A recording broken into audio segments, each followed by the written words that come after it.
Hello বন্ধুরা, কেমন আছো সবাই? আশা করি সকলে খুব ভালো আছো। আমি আবারও চলে এসেছি নতুন আরেকটি ভিডিও নিয়ে তোমাদের সাথে শেয়ার করব বলে। জানুয়ারি মাসের ১ম সপ্তাহে ভেবেছিলাম বাড়িতে পিকনিক খাবো।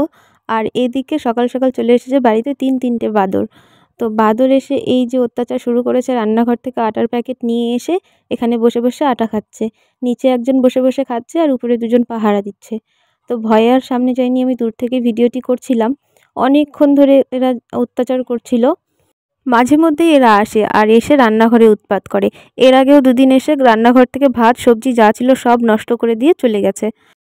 আর আমার বাদর খুব ভয় লাগে। এর আগে বাদর একদিন আমায় তাড়া করেছিল, তারপর থেকেই। তো যাই হোক, এখানে আমি রান্না করবার জন্য আলু পেঁয়াজ কেটে নিয়েছিলাম।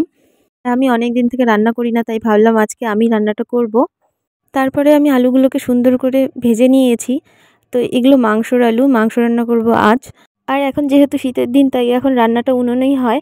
গ্যাস আছে, গ্যাসে হচ্ছে শুধু চা বানানো হয়। তারপরে এখানে আমি শাক ভাজা বসিয়েছি, শাক ভাজাটাকে সুন্দর করে নিয়েছি। আর শাক ভাজার পরে এখানে মাংসটাকে নিয়েছি, এটাকে এখন ম্যারিনেট করে রাখবো। তার জন্য এখানে লঙ্কা বাটা, পেঁয়াজ বাটা, আদা রসুন বাটা, জিরে বাটা সব এক এক করে মশলাগুলো দিয়ে, তেল দিয়ে, লবণ হলুদ দিয়ে সুন্দর করে আমি কিছুক্ষণ মেখে রেখে আর চটকে চটকে মেখেছি। তাহলে আমার খুব ভালো লাগে। আমার এইভাবে মাংস মেখে রান্না করলে বেশি ভালো লাগে। আমি রান্না করলে বেশিরভাগ মাংসটাকে মেখে নিয়েই করি।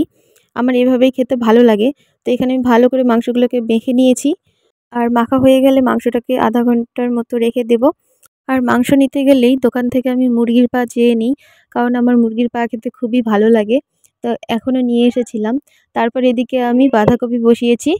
তারপরে বাঁধাকপিটা হয়ে গেলে সেটাকে নামিয়েও নিয়েছি। তো কেমন হয়েছে দেখে বলো, সবাই কমেন্ট করে জানিও। তারপরে এখানে আমি মাংসটাকেও বসিয়ে দিয়েছি। আলুগুলো দেইনি, আলুগুলো পরে দেব। তারপর এখানে আমি মাংসের ঝোলও দিয়ে দিয়েছি।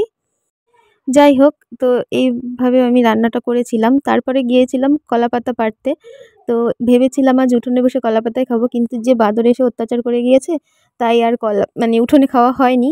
কলাপাতায় করে ভাত নিয়ে এখানে রান্নাঘরেই বসে পড়েছিলাম খেতে। তো শুধু আমি না, সকলে মিলেই আজ কলাপাতায় খেয়েছি। কলাপাতায় খেতে খুব ভালো লাগে আমার, কেন যেন একটা আলাদাই ফিলিংস হয়। তো ভিডিওটি এখানেই আমি শেষ করছি। কেমন লাগলো জানিও সকলে।